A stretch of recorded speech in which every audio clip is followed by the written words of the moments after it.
समाधिनिर्धूतमलस्य चेतसो निवेशितस्यात्मनि यत्सुखं भवेत् न शक्यते वर्णयितुं तदा स्वयं तदन्तःकरणेन गृह्यते स्वयं तदन्तःकरणेन गृह्यते। ఓం శాంతి శాంతి శాంతి ఓం. ఈ యొక్క ఉపనిషత్తు జ్ఞాన గంగా అధ్యాత్మ సత్సంగానికి వచ్చేసినటువంటి వారందరికీ నమస్తే, స్వాగతం, సుస్వాగతం. ఓం నమస్తే ఆచార్యజీ. సర్వేభ్యో నమో నమః ఆచార్యజీ. నమస్తే. అందరికీ నమస్తే. బృహదారణ్యకోపనిషత్తు 3వ అధ్యాయము 9వ బ్రాహ్మణము 28వ సంపుటము పూర్తి అయిపోవస్తుంది. ఈ యొక్క వేరొక శరీరంలోకి వెళ్ళి అంటే పరకాయ ప్రవేశం యొక్క ప్రకరణం మనం గత 3-4 రోజుల నుంచి తెలుసుకుంటూ ఉన్నాం. చనిపోవడం, ముక్తిని పొందడం, పరకాయ ప్రవేశం చేయడం, ఈ 3 అవస్థలు. 3 అవస్థలలో చనిపోయేది ఈ మృతదేహాన్ని వదిలేసి ఇంకొక కొత్త జన్మకు వెళ్ళడం. మరి మోక్షంలో ఈ యొక్క ఇంద్రియాలను, ఈ జీవితాన్ని వదిలేసి జీవన్ముక్త అవస్థకు, శుద్ధ ఆత్మ చేరుకోవడం. మరియు ఈ యొక్క పరకాయ ప్రవేశంలో ఈ జీవితంలోనే ఉంటూ ఈ శరీరంతో సంబంధం ఏర్పరచుకుంటూ ఏదో అత్యవసర పని మీద ఇంకొక శరీరంలోకి వెళ్ళి రావడం, ఈ రకంగా పరకాయ ప్రవేశం యొక్క చర్చ మనం చేసుకుంటూ ఉన్నాం. అందు గురించి ఈ యొక్క 28వ సంపుటం నడుస్తుంది, పూర్తవుతుంది కాబట్టి ఒకసారి దీన్ని చూద్దాం. తాను హైతే శ్లోకై ప్రప్రచ్ఛ. అప్పుడు ఆ యొక్క శ్లోక రూపంలో విదగ్ధ శాకల్యుడు యాజ్ఞవల్క్యుని అడుగుతున్నాడు. ఏమనంటే, యథా వృక్షో వనస్పతి తథైవ పురుషో అమృషః తస్య లోమాని పర్ణాని త్వగ్ అస్య ఉత్పాటిత బహిః. ఏ రకంగానైతే ఈ యొక్క వృక్ష వనస్పతి ఏ రకంగానో ఈ యొక్క మనుష్య జీవితము అదే రకంగా. కాబట్టి ఏ రకంగా ఈ యొక్క వృక్ష వనస్పతి ఆకులు రాలిపోయినప్పుడు ఆకులు పుట్టుకుంటూ వస్తున్నాయి, కొమ్మలు చెట్టునే నరికేసినా కూడా మళ్ళీ చెట్టు చిగురిస్తుంది. కానీ ఈ మనుష్య శరీరం గాయమైతే గాయము పూడ్చుకుపోతుంది, అంతేగాని ఈ యొక్క ఎముకలు ఇరిగిపోతే మాత్రం ఎముకలు మళ్ళీ పెరగడం అంటూ ఉండదు. అక్కడే గాయము మానిపోయి అది వికలాంగత్వంగా కనబడుతూ ఉంటుంటది. ఇక చనిపోతే మళ్ళీ అసలు ఆ వికలాంగత్వంగా కనిపించడం కాదు కదా, అసలు ఆ మనిషి యొక్క అస్తిత్వమే ఉండదు. మరియు ఈ యొక్క అంగము కుళ్ళిపోయినప్పుడు, ఇన్ఫెక్షన్ వచ్చి కుళ్ళిపోయినప్పుడు, మురుగు పెట్టినప్పుడు, తద్వారా గుండె యొక్క కొట్టుకోవడం ద్వారా చెడు రక్తాన్ని పీల్చడము, మంచి రక్తాన్ని సరఫరా చేయడం, ఈ రకంగా చేయడం ద్వారా ఇన్ఫెక్షన్ శరీరం అంతా వ్యాపించి శరీరానికి, జీవితానికి ప్రమాదం వచ్చే ఆస్కారం ఉన్నది. కాబట్టి ఆ అంగాన్ని కొట్టివేయడం ద్వారా, ఆ వేలును, ఆ కాలును తీసివేయడం ద్వారా అది వికలాంగత్వం కనిపిస్తుంది. కానీ వృక్ష వనస్పతి ఆ మాదిరిగా కనిపించడం లేదు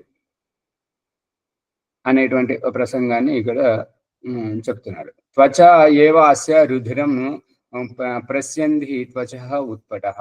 ఏ రకంగానైతే ఈ త్వచం శరీరం మీద గీరకపోయినటువంటిది మళ్ళీ పూడ్చుకుపోయి, ఆ గీరకపోయినటువంటి ఆ గాయము పూడ్చుకుపోయి పక్కుగట్టి ఊడిపోయి మళ్ళీ ఆ గాయం అయినట్టుగా కూడా మనకు తెలియదు.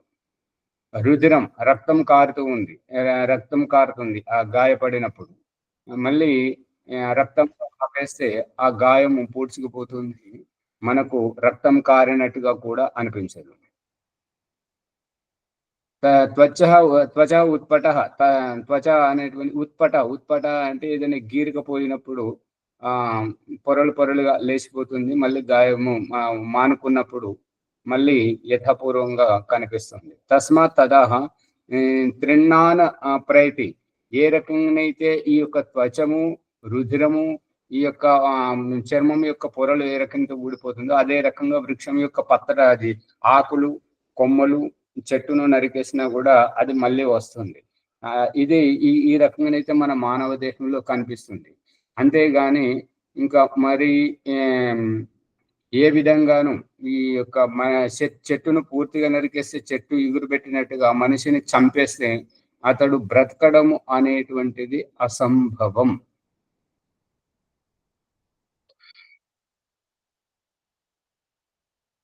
ఈ యేసు ప్రభు 3 రోజుల తర్వాత తిరిగి వచ్చినటువంటిది అనేది దయానంద సరస్వతి జీవితంలో అతడు ఒక 3 సంవత్సరాల నుంచి 6 సంవత్సరాల వరకు ఎవరికి తెలియనటువంటి అజ్ఞాతంలోకి వెళ్ళినట్లుగా, మరియు మహాపురుషులు వారి జీవితంలో దాదాపుగా ఇది చేస్తూ వస్తున్నారు.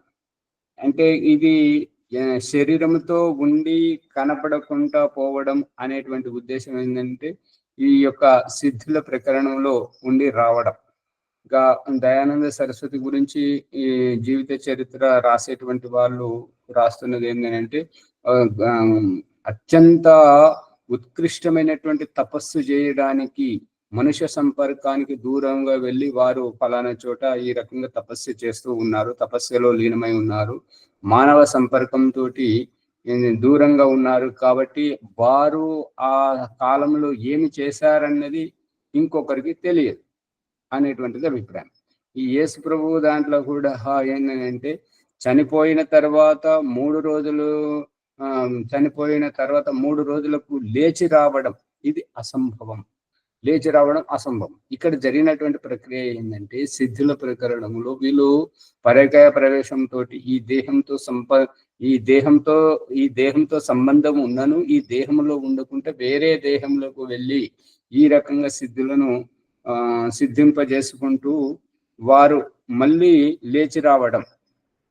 ఏ రకంగానైతే శంకరాచార్య గారు ఒక రాజు శరీరంలో ప్రవేశించి మళ్ళీ లేచి వచ్చాడో అదే రకంగా యేసు ప్రభువు కూడా ఈ శరీరం నుంచి వెళ్ళిపోయి మళ్ళీ తిరిగి రావడం, ఇవి సిద్ధుల ప్రకరణలోకి వస్తుంటాయి. అంతేగాని మొత్తం శరీరంతో సంపర్కం లేకుండా చనిపోయిన తర్వాత చనిపోయినప్పుడు వెళ్ళినటువంటి ఆత్మ మళ్ళీ తిరిగి అదే శరీరంలోకి రావడం అనేటువంటిది అసంభవం. ఆ ఆత్మనే గాని ఇంకా ఏ ఆత్మనే గాని శరీరంలోకి రావడం అంటూ జరగదు. ఎందుకు అంటే ఒక వైవిధ్యం. ఇప్పుడు భగవంతుడు మన ఇంటికి చూపిస్తున్నాడు, మనము ఇంట్లోకి రావాలంటే ద్వారం గుండానే రావాలి, గోడలోంచి రాలేము అనేటువంటిది అభిప్రాయం. అంటే గర్భాధానం ద్వారానే ఈ జీవితంలోకి మనం రావడం మొట్టమొదట జరుగుతుంటది, ఇక చివరికి వెళ్ళిపోవడం అంటూ జరుగుతుంటది. ఇక ఇది మన ప్రత్యక్షంగా చూపిస్తున్నటువంటిది ఏంటంటే పోలీస్ ఇన్వెస్టిగేషన్ లో కరెంటు షాక్ కొట్టినప్పుడు ప్రత్యక్షంగా చూసింది ఏంటంటే కరెంటు షాక్ కొట్టినప్పుడు శరీరంలోకి కరెంటు ఎక్కడి నుంచి ప్రవేశించింది అని అన్నప్పుడు వారు చేతిలో పట్టుకున్నప్పుడు ఆ చేతిని చూసేసరికి అరచేతిలో కాలిపోయింది, అది కనబడింది. సరే, చేతిలోకి అయితే శరీరంలోకి కరెంటు అరచేతి గుండా వచ్చింది, మరి శరీరం నుంచి ఎక్కడి నుండి వెళ్ళిపోయింది అని బాగా వెతకగా ఏం చేయాలంటే ఈ యొక్క శిరస్సు వెనక భాగంలో చాకు కొట్టేసరికి ఈడ్చి కొట్టేసరికి గోడకు పడ్డేసరికి ఇక్కడ తల పగిలింది. తల పగిలితే అప్పుడు పోలీసులు ఏం నిర్ధారణకు వచ్చారంటే అరచేతి నుండి వచ్చింది, తల వెనక భాగం నుంచి వెళ్ళిపోయింది. ఈ రకంగా రావడం పోవడం గుర్తిస్తున్నారు. కాబట్టి ఇదంతా ప్రత్యక్షంగా చూసినటువంటి ఘటన. గురుకులంలో ఓం ప్రకాష్ గురుకులంలో ఉన్నప్పుడు ఈ యొక్క మన కామారెడ్డి విద్యార్థి అక్కడ కరెంట్ షాక్ వచ్చి చనిపోయాడు. పార్శ కృష్ణమూర్తి చిన్న కొడుకు వేదప్రియ గారు కరెంట్ షాక్ వచ్చి చనిపోయారు. పోలీసు ఇన్వెస్టిగేషన్ లో వాళ్ళంతా ఎవరు వచ్చారు, చేతి గుర్తులు తలుపులకు గోడలకు ఎవరెవరు వచ్చారు, ఎవరైనా ఇంకా వేరే వారి ప్రమేయం ఉన్నదా అంత చూసిన తర్వాత ఈ వ్యక్తికి కరెంటు ప్రమాదం వల్ల తగిలిందా, లేదా తను కావాలని పట్టుకున్నాడా, లేదంటే ఇంకెవరైనా కరెంట్ షాక్ పెట్టారా, ఆ విషయంలో ఇన్వెస్టిగేషన్ చేశారు. మరి శరీరంలోకి ఈ రకంగా చేతి గుండా వచ్చినటువంటి కరెంటు శరీరం నుంచి వెళ్ళింది ఎట్లా అనేటువంటిది వెతికినప్పుడు తల పగలు దాన్ని చూసి కరెంటు శరీరంలోకి రావడం వెళ్ళిపోవడం. అదే రకంగా ఈ యోగ సాధన లోపల పరకాయ ప్రవేశంలో తోటి ఏంటంటే ఈ శరీరం నుంచి వెళ్ళినటువంటి అంతఃకరణం, ఇంద్రియ సామర్థ్యములతో కూడినటువంటి అంతఃకరణం వెళ్ళినప్పుడు, చైతన్యావస్థ వెళ్ళినప్పుడు శరీరం శిథిలముగానే పడి ఉంటది. ఇప్పుడు ఏ రకంగా నిద్రలో పడుకుంటాము, ఏ రకంగానైతే ఆపరేషన్ చేసేటప్పుడు క్లోరోఫామ్ ఇచ్చినప్పుడు, మొత్తం మంది ఇచ్చినప్పుడు సొమ్మసిల్లి పడినటువంటి శరీరం ఏ రకంగా ఉంటుందో ఆ రకంగా సజీవంగానే పడి ఉంటుంటది. కానీ కాళ్ళు చేతులు కదిలించడం అంటూ ఉండదు. అదే విధంగా ఈ యొక్క పరకాయ ప్రవేశంలో శరీరం పడి ఉంటుంది. కానీ ఈ శరీరంతో జీవాత్మకు సంబంధం ఉంటుంది. ఆ రహస్యాన్ని ఈ శంకరాచార్య గారి జీవితంలో మనం చూస్తుంటాం. ఏంటంటే ఉదయం సాయంత్రం ధ్యానం చేస్తూ ఆ శరీరంతో సంపర్కం ఏర్పరచుకుంటూ, సంపర్కం లేకపోతే శరీరం చచ్చిపోతుంది. చచ్చిపోయినప్పుడు అది కుళ్ళిపోతుంది, మళ్ళీ శరీరంలోకి జీవాత్మ రావడానికి ఆస్కారం ఉండదు. ఆ రహస్యాన్ని ఇక్కడ మనకు చూపించడం జరుగుతుంది. ఇది పరకాయ ప్రవేశంలో ఏంటంటే ఈ శరీరంతో సంపర్కం ఉంచుకున్నా కూడా ఏ రకంగా మనం చుట్టాల ఇంటికి చూపుగా ఒక పని నిమిత్తకంగా ఒకరింటికి వెళ్ళినప్పుడు అక్కడికి వెళ్ళి మన పనిని చేసుకొని ఏ రకంగా తిరిగి వస్తుంటామో ఈ యోగ సాధనలో కూడా అదే రకంగా వెనుకకు తిరిగి రావడం జరుగుతుంటది. కాబట్టి ఈ ప్రకరణంలో ఆత్మ భగవంతుడు చూపిస్తున్నటువంటి ప్రకరణంలో శరీరం నుంచి ఒకసారి ఆత్మ వెళ్ళిపోయినటువంటిది మళ్ళీ శరీరంలోకి పూర్తిగా వెళ్ళిపోయినప్పుడు ఇక మళ్ళీ రావడం అంటూ కుదరదు. ఈ ఆత్మని కాదు, ఏ ఆత్మకు ఈ శరీరంలోకి వచ్చి రాజ్యం వెళ్ళడానికి ఆస్కారం ఉండదు. ఇది మునిగారు మైక్ బంద్ పెట్టండి. ఓం ఆచార్య, ఒక సందేహం ఏంటంటే ఇప్పుడు మీ ప్రవచన లోపల ఏ విధంగా వస్తుందంటే ఒకవైపు ఏమో ఆత్మ వెళ్ళిపోయి వేరే శరీరంలో పనిచేసి మళ్ళీ వాప తిరిగి వస్తుందని చెప్తున్నారు, యోగికి ప్రక్రియ చెప్తున్నారు. రెండో వైపు ఏమో యేసు మాత్రం వెళ్ళిపోయి మళ్ళీ తిరిగి రాడు అంటున్నారు. వెళ్ళిపోయేది ఆత్మ ఒకటే కదా, మరి అక్కడ రావడానికి ఇక్కడ రాకపోవడానికి ఏమి అడ్డంకు? అక్కడ మీరు ఒక్క నిమిషం ఆచార్య, నా ప్రశ్న పూర్తి కాలేదు. ఇంట్లోకి వెళ్ళి పోయినటువంటి వ్యక్తి మళ్ళీ తిరిగి ఇంటికి వస్తున్నాడని చెప్తున్నారు.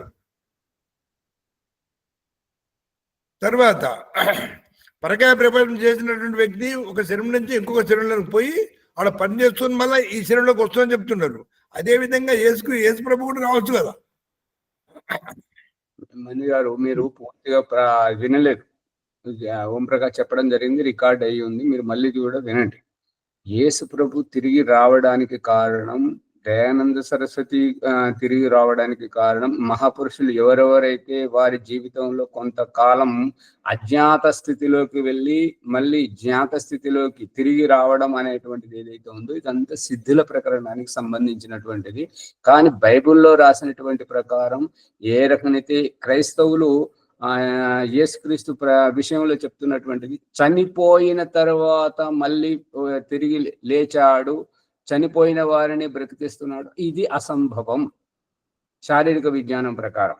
అంతేగాని యేసుప్రభు రాలేదు, యేసుప్రభు వచ్చింది అబద్ధం, అది కాదు. అక్కడ ఈ యోగ సాధన ప్రక్రియలో ఆ రకంగా జ్ఞాత స్థితి నుంచి, శారీరక స్థితి నుంచి, ఈ జీవిత స్థితి నుంచి అజ్ఞాత స్థితిలోకి వెళ్ళి ఆ అజ్ఞాత స్థితి అనేటువంటిది ఎక్కడికి వెళ్ళాడు అనేటువంటిది ఎవ్వరికీ తెలియదు. అది సిద్ధుల ప్రకారం వెళ్ళినటువంటి ఆత్మకు మాత్రమే తెలుస్తుంది. ఇప్పుడు మనము ఇంటి నుంచి ఒక వ్యక్తిని కలవడానికి వెళితే మనం ఎవరికైతే చెప్పిపోతామో వారికి మాత్రమే తెలుస్తుంది మనం ఎక్కడికి వెళ్ళామో, ఎవరిని కలవడానికి వెళ్ళామో, ఎందుకు వెళ్ళామో అనేటువంటిది. అదే మనం చెప్పకుండా వెళితే ఏమో మాకు ఏం తెలియదు, ఎక్కడ పోయిండో ఏమో, చెప్పిపోలేదు అని ఈ రకంగా మనం ప్రత్యక్ష జీవితంలోనే మనం వ్యవహారం చేస్తూ ఉంటుంటాం. అటువంటిది ఈ లోక వ్యవహారానికి అతీతమైనటువంటి పరోక్ష స్థితిలో జరిగేటువంటి దాన్ని మన ప్రత్యక్ష స్థితిలో ఏ రకంగా చెప్పగలుగుతుంటాం. అందుగురించి యేసుప్రభు కానివ్వండి, దయానంద సరస్వతి కానివ్వండి, ఇంకా ఏ ఋషి యోగి మునిలు ఎవరైనా సరే ఇటువంటి ప్రక్రియ చేస్తున్నప్పుడు మళ్ళీ తిరిగి అది శరీరంలో అవిద్యమానంగా ఉండి మళ్ళీ తిరిగి వస్తున్నారు అంటే వారు చచ్చిపోలేదు. శరీరం నుండి జీవాత్మ పూర్తిగా వియోగం పొందలేదు. అది గుర్తుపెట్టుకోండి ఎప్పటికైనా కూడా. వియోగం పొందింది అంటే ఈ శరీరానికి రెండు దారులు. ఒకటేమో జీవాత్మ ఉన్నప్పుడు నిర్మాణ దశకు, రెండవది జీవాత్మ వైదొలిగినప్పుడు ఇది అవసాన దశ, వినాశనానికి, మురిగిపోవడం, కుళ్ళిపోవడం, పాడైపోవడం. ఈ రెండే దిశలు తెలుసు. మూడవ దిశ శరీరానికి తెలియదు. ఈ శరీరం జడము కాబట్టి. పారుతున్నటువంటి నది స్వచ్ఛంగా ఉంటుంటది, కానీ నిలబడ్డటువంటి కుంట, చెరువు, ఈ యొక్క వీటి నీళ్లు పాచిబట్టిపోతుంటాయి, మురుగుబట్టిపోతుంటాయి. భగవంతుడు చూపిస్తున్నాడు కదా, ఈ శరీరం అంతా నీటిమయం, రసమయం, అన్నరసంతో నిర్మాణం చేసినటువంటిది. ఈ శరీరానికి నిర్మాణం లేదంటే వినాశనం, రెండు దారులు తెలుసు. నమస్తే ఆచార్య. అమ్మా పూర్తిగా ముని గారు ఒక్క నిమిషం ఉండండి, అమ్మగారు అడుగుతున్నారు. పూర్తిగా చనిపోలేదు.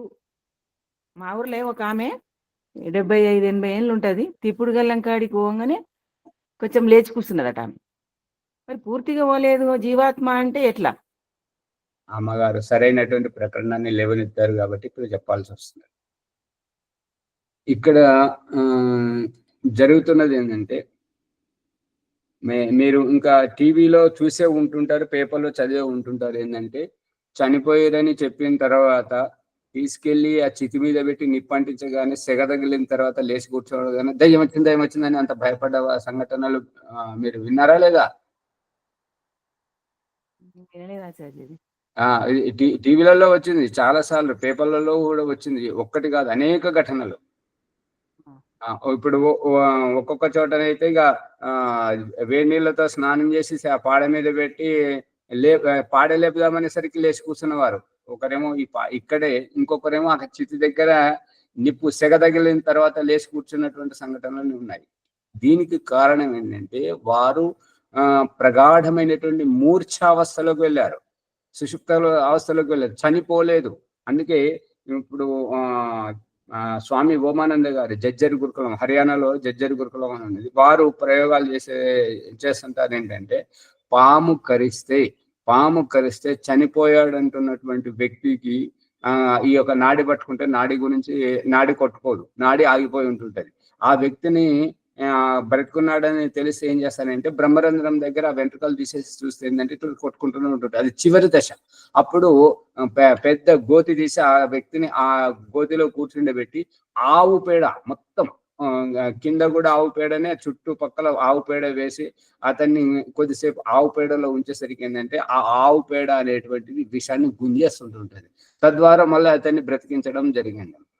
ఈ యొక్క ఈ చేతనావస్థ, కళ్ళు తెరవవు, శ్వాస ఆడదు, నాడి కూడా కొట్టుకోదు. అటువంటి స్థితిలో ఈ బ్రహ్మరంధ్రం దగ్గర వారు ఈ యొక్క సర్పవిష చికిత్స అనేటువంటి పుస్తకంలో ఇవన్నీ విషయాలన్నీ స్పష్టంగా రాశారు. మీకు అవకాశం దొరికితే ఆ పుస్తకం చదవండి. ఈ యొక్క మనం మొన్న ఉదాహరణ తీసుకున్నాం. ఈ యొక్క హిందీ, హైదరాబాద్ లో హిందీ మిలాప్ అనే పత్రిక స్వామి ఆనంద బోధ సరస్వతి, మన హైదరాబాద్ అతనే, మన తెలంగాణ హైదరాబాద్ అతనే. అతడు ఈ యొక్క విషయంలో రాసింది ఏంటంటే, తన శిష్యునికి యోగ సాధన నేర్పిస్తున్నప్పుడు ఆ శిష్యుడికి తల్లిదండ్రుల మీద ప్రేమ, భార్య మీద ప్రేమ, పిల్లల మీద ప్రేమ ఉన్నది అని అంటే, వాళ్ళు ప్రేమ లేదు, ఏం లేదు, అదంతా ఎవరి స్వార్థం గురించి వారు వ్యవహరిస్తున్నారు. కావాలంటే నువ్వు ఇంటికి వెళ్ళి ఈ రకంగా శ్వాసను ఆపి మీరు అక్కడికి వెళ్ళి వాళ్ళతో పరీక్షించి చూడండి, వాళ్ళు ఏమేమి అంటుంటారు, నువ్వు కదలకుండా పడుకో అని చెప్పేసి ఆ యొక్క వారు ఆ రకంగా చెప్పగానే ఆ వ్యక్తి అలాగే వెళ్ళి అమ్మకి చెప్తాడు అనమాట. ఇంటికి వెళ్ళేసరికి అమ్మనే కనబడి, అమ్మ నాకు ఎటో తిరుగుతున్నది ప్రాణం అంతా, నేను పడుకుంటున్నాను అని చెప్పేసి పడుకున్నాను. నీ ఏం కాదు లేదా, కొద్దిసేపు విశ్రాంతి తీసుకో, ఏం కాదని చెప్పేసి అమ్మ చెప్తుంటది. కొద్దిసేపు అయిన తర్వాత భార్య భోజనం, మరి ఇంతసేపు అయింది వచ్చాడు, భోజనం చేస్తలేడు ఏంటని చెప్పేసి ఈమె పోయి రాండి భోజనం చేద్దామని అంటే పిలిస్తే పలకట్లేదు. ఏంటని చెప్పేసి చెయ్యి పట్టుకొని కదిపితే కట్టెలాగా సరసకపోయి ఉన్నాడు అన్నట్టుగా, శరీరం అంతా చల్లబడినది. అప్పుడు అత్తమ్మ చూడు, పిలిస్తే పలుకుతలేడు, కదిలిస్తే కదులుతలేడు అని అంటే ఆమె వచ్చి ఇలా బతుకొని ఏడుస్తుంటుంది. మళ్ళీ అతడు ఏమని చెప్తాడంటే, అమ్మ నేను ఒకవేళ చనిపోతే మా గురువు గారిని పిలవండి అని. ఈ ఘటన మనం చెప్పుకున్నాం. గురువు గారు పిలిస్తే గురువు గారు వచ్చేసి అంటున్నప్పుడు గురువు గారు ఏమన్నారంటే, నేను ఇంకో పొట్లం ఇస్తాను, ఈ పిల్లవాడైతే చనిపోయాడు, ఇతడు బ్రతకడం అసంభవం, ఒక రకంగా బతుకుతాడు ఏంటంటే ఈ ఇంట్లోంచి ఇతనికి బదులుగా ఇంకొకరైనా చావాలి, చస్తే ఇతడు బ్రతుకుతాడు అని అంటే ముందు తండ్రి దగ్గరికి, తర్వాత తల్లి దగ్గరికి, భార్య దగ్గరికి, పిల్లల దగ్గరికి, అందరి దగ్గరికి పోతే ఎవరి స్వార్థంతో వాళ్ళు మేమెందుకు చేస్తాం, మాకు ఇతను కాకపోతే మళ్ళీ ఇంకొకటి కొడుకు పుడతాడని తండ్రి, భార్య అంటే ఇతను కాకపోతే నేను ఇంకో పెళ్లి చేసుకుంటానని భార్య, ఈ రకంగా ఎవరి స్వార్థం గురించి వారు మాట్లాడుతుంటారు. అప్పుడు ఆ గురువు గారు అంటారు, సరే మరి నేను ఈ పొట్లాన్ని నేను ఈ మందుని నేను తాగానని నేను చచ్చిపోనాను అంటే, మీరు చావండి, మీరు పరోపకారం గురించి ఉంటారు కదా అని చెప్పి అందరూ అతని గురించి అంటుంటే ఇక అక్కడ ఆ శిష్యుడు, లేవు బిడ్డ, ఇక నీ ఇంటి రహస్యం అంతా మీ అమ్మ నాన్నది స్వార్థం అంతా నువ్వు చూసావు కదా అని చెప్పేసి చెప్తాడు అనమాట. సరే, ఇప్పుడు మనం విషయాన్ని ముందుకు పోయే ముందు ఈ యొక్క గాయత్రి గారు చేయి చూపిస్తున్నారు, ఏదో ప్రశ్న అడుగుతున్నారు. అమ్మ గాయత్రి గారు అడగండి.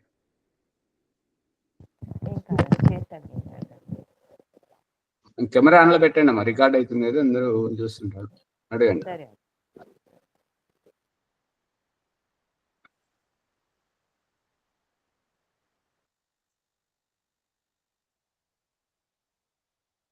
వారు మరి మాట్లాడలేకపోతున్నారు, చూడండి. ఈ యొక్క ఈ శరీరం నుంచి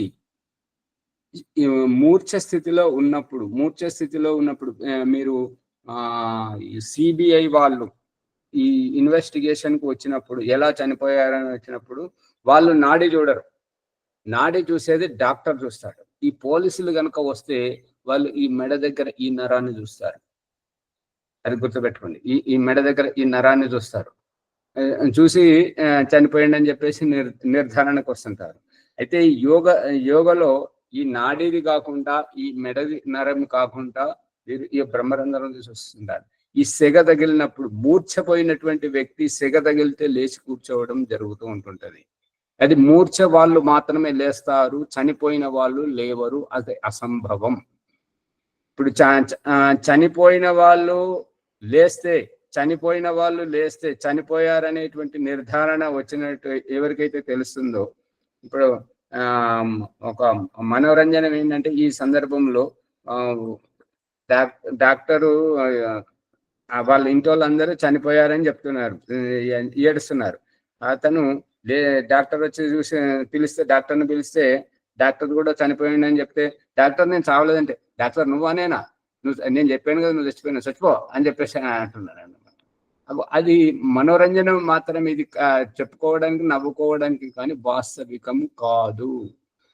అది డాక్టర్కు ఆ నాడి తెలియట్లేదు. ఇప్పుడు కొన్ని సినిమాలు కూడా వచ్చాయి కదా, చనిపోయిన శవానికి వాళ్ళు చికిత్స చేసి డబ్బులు తీసుకోవడం, దీని మీద ఈ మున్నాబాయి ఎంబీబీఎస్ శంకర్ దాదా దానికి అదంతా వచ్చిందని చెప్తున్నారు. ఆ రకంగా జరుగుతుంటది. కాబట్టి ఇదంతా రహస్యాన్ని తెలుసుకోకుండా ఎదుటి వారిని అమాయకులను మోసపుచ్చడానికి. ఇప్పుడు మీరు జాతరలో చూస్తుంటారు, అక్కడ వాళ్ళు ఏంటంటే శరీరాన్ని పాతి పెట్టుకొని తలను బయట పెట్టడం, తలను పాతి పెట్టి శరీరాన్ని బయట పెట్టడం, ఈ రకంగా ప్రదర్శన చేస్తూ ఉంటుంటారు. గమనించారా లేదా జాతరలలో? మరి ఆ రకంగా అదంతా ఏంటంటే ఎదుటి వారిని మోసం చేయడానికి. కొద్దిగా మనకు రోడ్డు ఊడుస్తున్నప్పుడు దుమ్ము ముక్కులోకి పోతే, మనం ఇల్లు దులుపుతున్నప్పుడు దుమ్ము ముక్కులోకి పోతే తుమ్ములు దగ్గులు వస్తుంటాయి. తలను పాతి పెట్టుకొని ఎలా ఉంటాడు? అక్కడ జరుగుతున్నది ఏంటంటే ముక్కు చిత్రాలలో పైపులు పెట్టి ఇంకెక్కడో బయట వదిలేస్తున్నాడు. ఇప్పుడు తలను పాతి పెట్టినప్పుడు అక్కడ ఎట్లుంటది అని అంటే మనం కప్పుకున్నట్టే ఉంటది. అక్కడ వారికి ఏమీ కాదు, పైపులు పెట్టుకుంటారు. ఇప్పుడు నీళ్ళలో మునుగుతుంటారు, మునిగిన వాళ్ళు ఏం చేస్తుంటారంటే పైపులు పెట్టుకుంటుంటారు అన్నట్టుగా. ఈ సమాధి అయ్యే వాళ్ళు ఎట్లుంటారు అంటే ఆ సమాధిలోకి ఇంకెక్కడి నుండో వారికి అది గాలి రావడానికి, ఆక్సిజన్ రావడానికి, భోజన వసతి రావడానికి అవన్నీ ఉంటుంటాయి. అవి మనకు తెలియవు. మనం ఏంటంటే అమ్మో సమాధి అయిపోయాడు, మట్టిలో వారికి శ్వాస ఆడట్లేదు అని చెప్పేసి తవ్వి చూస్తే ఏంటంటే అక్కడ అన్ని వసతులు ఉంటుంటాయి.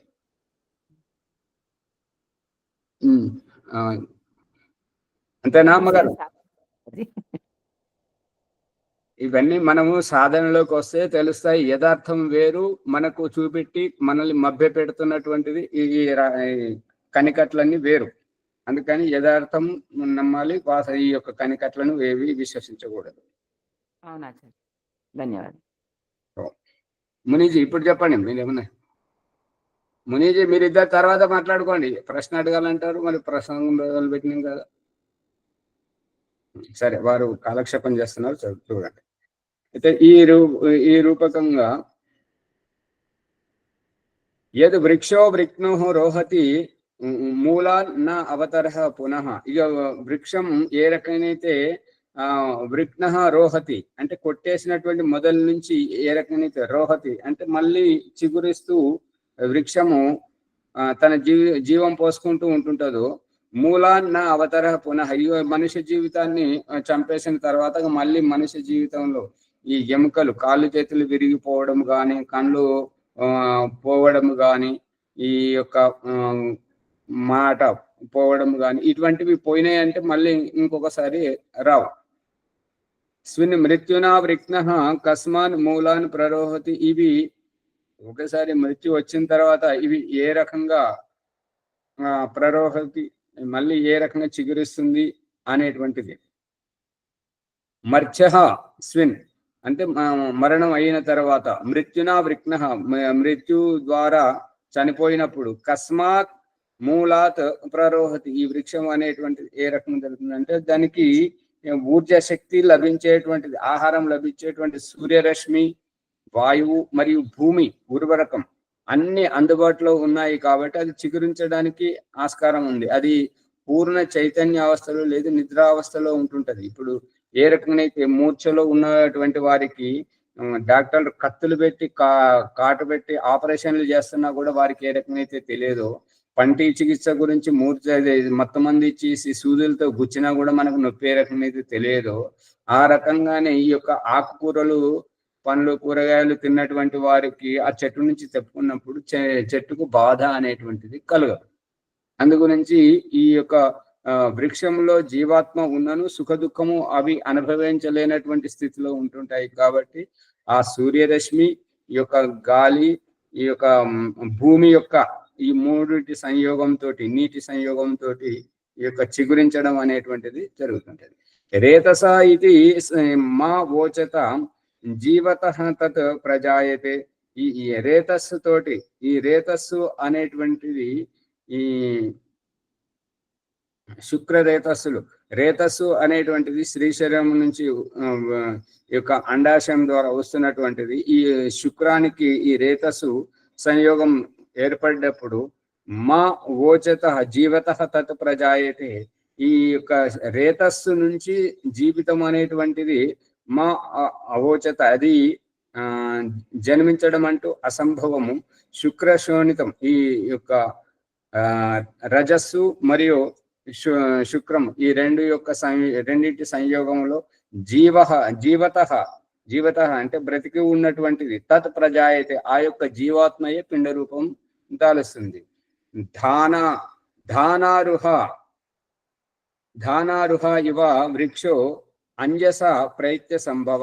ఇప్పుడు ఏదైతే ఆ యొక్క విత్తన రూపం ఏదైతే ఉందో తద్వారానే ఆ మొలక రూపంతో దానితోటి వృక్షో అంజస, ఆ వృక్షం అనేటువంటిది నాని ఉబ్బి పొట్ట పగిలినప్పుడు దాంతోంచి మొలక అనేటువంటి బయటకు వస్తున్నది. తద్వారా అది అంకురితం అవ్వడం సంభవం అవుతుంటది.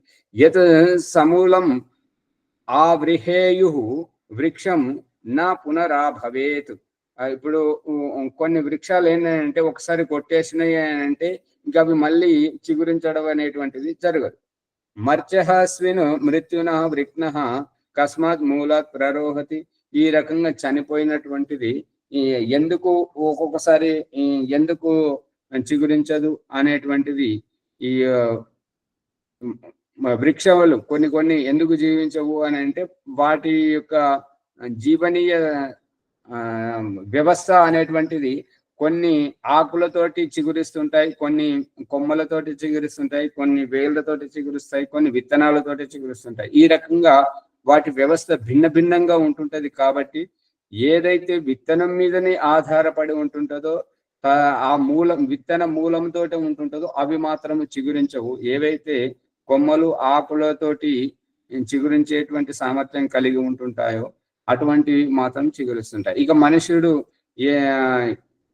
మర్త్యాహ చనిపోయినటువంటి మర్త్యస్విని మృత్యున, ఈ చనిపోయినటువంటి వ్యక్తి మృత్యు ద్వారా చంపబడ్డప్పుడు చనిపోయినప్పుడు కస్మాన్ మూలాత్ ప్రరోహతి, ఈ రకంగా చిగురిస్తుందని ఏ రకంగా అనుకోగలుగుతుంటాం అని అంటే, ఈ మనుష్య జీవితం కానీ ప్రాణి జీవితం కానీ చనిపోయిన తర్వాత మళ్ళీ బ్రతకడం అనేటువంటిది అసంభవం. జాత ఏవ నా జాయతే నా జాయతే కో అన్వేవం జనయేత్ పునః. జాత ఏవ నా జాయతే, ఇది ఉత్పన్నం అయినది ఒకసారి అయితే జాత ఉత్పన్నమైంది, ఇది భూతకాలం. జాత అంటే ఉత్పన్నమైంది. జాత ఏవ ఉత్పన్నమైనదే నా జాయతే, అది మళ్ళీ ఉత్పన్నం కాలేదు. ఒక చెయ్యి పుట్టిన తర్వాత మళ్ళీ ఆ చెయ్యి పోయినప్పుడు చెయ్యి రావడం కానీ, కాలు పోయిన తర్వాత కాలు రావడం కానీ, ఆ జీవితం పోయిన తర్వాత మళ్ళీ జీవితం రావడం కానీ అది నా జాయతే, అది జరగదు. ఇంకో అన్వేవం జనయత్ పునః, అది మళ్ళీ ఏ రకంగా అంటే ఇంకొక అంగాన్ని జోడించి ఇంకొక శరీరం నుండి తొలగించి, ఇప్పుడు కన్నుకు మేక కన్ను పెట్టడం కానీ, ఈ యొక్క చెయ్యికి ఇంకొకరి చెయ్యి పెట్టడం, కాలుకు ఇంకొకరి కాలు పెట్టడం, లేదా ప్లాస్టిక్ ఇవి సర్జరీ చేసి పెట్టడం, ఆ రకంగానైతే జరుగుతుంది. కానీ ఈ శరీరం నుంచి అవి పెరగడం అంటూ జరగదు. విజ్ఞానం ఆనందం బ్రహ్మ రాతిర్ధాతు పరాయణం తిష్టమానస్య తద్విధ. ఇది ఈ యొక్క విజ్ఞానంతో జరుగుతున్నటువంటిది, యోగ సాధనతోటి జరుగుతున్నటువంటిది. ఈ మృత్యు రహస్యాన్ని తెలుసుకోవడం అనేటువంటిది, ఆత్మకు చావు అనేటువంటిది లేదు. ఈ శరీరానికి మాత్రమే.